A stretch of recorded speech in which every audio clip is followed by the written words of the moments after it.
So this is the JeJu 737 sliding down the runway like it's on ice skates. And I want you to hone in and look at that right engine. You can see that the thrust reverser is activated. So these pilots believed that that thrust reverser was working and that that engine was providing some sort of thrust.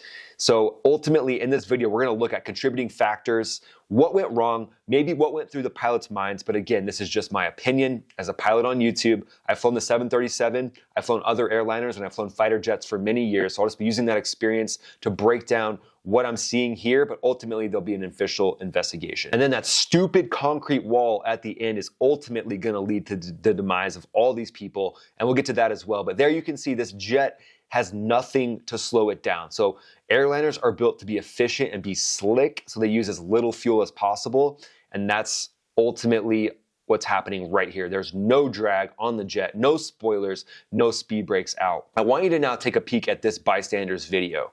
So in this video, the number 2 engine is gonna have a plume of smoke come out of it. That's a compressor stall. So what's happening there is the engine is trying to fire, but something has disrupted it. In this case, likely birds. So there's gonna be a bird strike that the pilots are gonna call out to air traffic control prior to initiating a go-around. Did the birds hit both engines? That's something we don't know for sure yet, but let's talk about if they did. So in this case, let's say it hit the number 1 engine, the left engine, with big seagull type birds. That's gonna potentially seize the engine. So that's one scenario. If that engine is seized and not working, now you've only got the number 2 engine, which is obviously struggling from the footage we're seeing right here, as your only source of power. So that could degrade the hydraulics in the 737, and if 2 hydraulic pumps aren't working in the 737, now you have to use what's called manual reversion mode. And that's like flying a brick, because now all you have are cables and pulleys to maneuver the flight controls around. So it's almost like flying an entirely different jet. I remember doing it in the sim,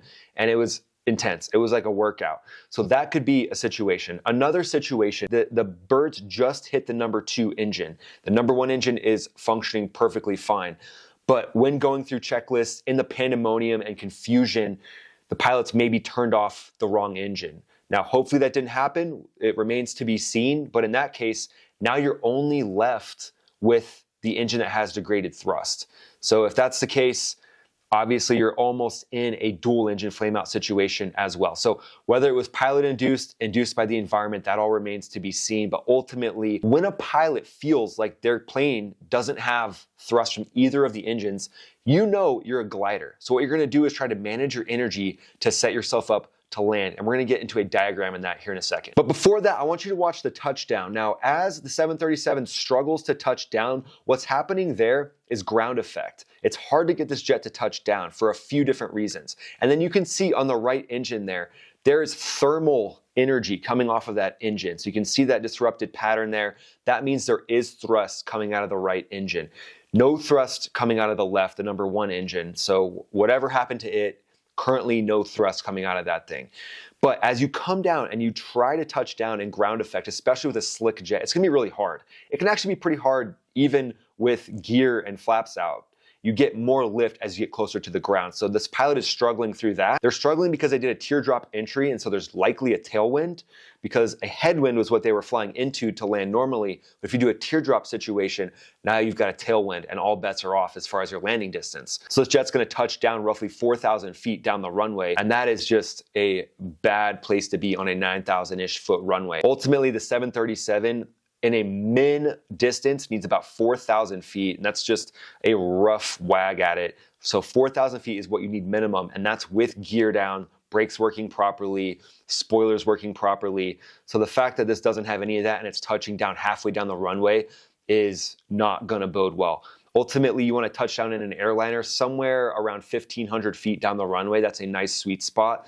You don't want to touch down long. If you're going to touch down long, you go around so that you're not put in a position where you're going to overrun the end of the runway. All right, now I want to go through this diagram with you and kind of walk you through the sequence of events. So here at point number 1, the aircraft's coming in to land, just a normal landing. They're configured to land, and then the Muon Airport Air Traffic Control Tower is going to tell them they're cleared to land. They're also shortly thereafter going to broadcast that there are birds in the vicinity. Pretty shortly thereafter, the pilots of the 737 are going to declare a bird strike, but then they're going to declare Mayday, Mayday, Mayday. So that makes me as a pilot know this wasn't just a normal bird strike that hit the fuselage. They know right away the engine has been hit, something's going wrong, we're in a low thrust situation. They're also gonna add in bird strike, go around. So at this point, you have to ask yourself as an aviator, should I go around? And again, armchair quarterbacking like this is easy when you're in the heat of the moment. There are some schools of thought that say when you're on final, you're configured, and you have at least some thrust. Even if you take birds, those engines are gonna produce thrust for at least a little bit longer. They're not gonna likely seize right away, not all the time. But if you have some thrust and you're fully configured to land, then yeah, go ahead and just land. But if the pilots didn't think that they had that ability, that could have been part of their decision making. But since they are pushing up the throttles to go around, they're cleaning up the jet, that means the jet does have some thrust. And as we can see, that number 2 engine on the right side does have some thrust. So whether they're getting it from the left side as well, we don't know yet. But ultimately, it's worth asking yourself as a pilot, hey, can I just land this thing? And that was from one of my T-38 flight instructors. He told me that. He said, if you take a bird on final, just ask yourself, hey, am I in a position to land? Am I in a position to safely put this thing down? Maybe there's a fire, we'll deal with the fire later, but that could be one of the scenarios that you choose to do as a pilot. But pilots are also spring-loaded to go around for safety, which is a very good habit. Because a lot of times with airliners, you can go around and figure it out later. We call it time and no time. And most emergencies in an airliner are time, where you can just go over the airport, you can hold and you can figure it out. You can get the jet ready to land. But if you're in a dual low thrust situation, now you're in that no time situation. And doing any complex checklists in a no time situation is extremely hard, especially in the 737. So at point 2, the go around is going to be initiated. And then at point 3, they're over top of the runway and they're going to check away and do a teardrop to set themselves up to land opposite direction. Now, at this point, you're really thinking energy management. And for me, as a pilot in the F-16 or in any aircraft, if you don't have an engine, basically your life and your airspeed depends on your altitude above the ground. So you can turn that altitude above the ground into energy because it's potential energy. You cash it in, dump the nose, and you try to align yourself roughly at landing airspeed, maybe plus 10 to 20 knots, so that you have a little bit to play with. Set yourself up on a downwind and then a base and then a final turn. There's pandemonium in the cockpit. Putting down the gear is going to be increased drag. So if they had a concern of whether the jet could remain airborne with the gear down because too much drag, it might make you land extremely low and extremely short of the runway where there's a populated area. That could also make you keep the gear up. However they got there, they have a low dual thrust situation. So 2 engines out almost, right? That one on the right side is not working extremely well.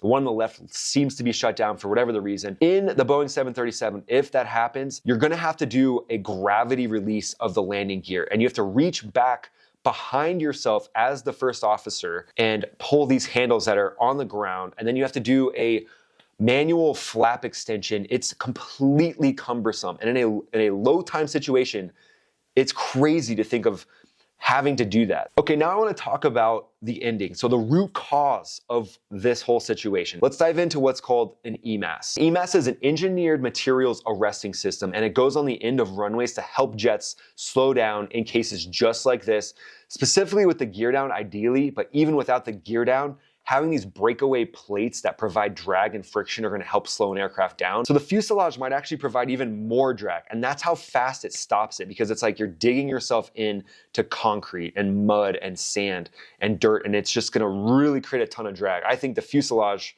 yeah, might even create more drag than just the tires themselves. So if they had a situation like that, a solution like that at this airport, because they're like, hey, we got this stupid concrete wall that we have to build here, then okay. But the fact that they didn't have this and they have that concrete wall at the end, it just blows my mind. And it's completely irresponsible to have something like that without a system like this. But even with a system like this, let's do not build concrete walls on the end of runways. And I'm speaking to airport designers, airport operations people around the world. So ultimately, I think there's ways to prevent this, even no matter what comes from the accident investigation report. And a lot of it, I believe, revolves around airport design, potentially complications with the 737, the complexities of it, especially in a no-time situation, having to reach behind you to drop the gear and come up top and do some emergency flap extensions. Like, it's time to modernize our commercial aircraft. And I hope Boeing is seeing this and they're thinking to themselves, next aircraft we build will not have these complexities and will make a more pilot-friendly aircraft. Because a lot of the pilots are going to be low-time pilots. They're going to have the minimum qualifications, as they should, to become a commercial pilot. But you got to get your experience, right? You have to get your experience. And flying in a Boeing 737, having flown in a 737 myself, it's a very unforgiving aircraft. So I think that's going to be a contributing factor in this crash. There could be pilot error, I don't know. But ultimately, the pilots did put themselves in a position on the runway. They didn't land short. They didn't go into a city. They did everything they could to try to save these people's lives, is what I believe. And I think the environment, the fact that that concrete wall was there, it really screwed them over. So I hope airport designers around the world are watching this. My thoughts and prayers are with the pilots, the crew, the families, all those that lost loved ones.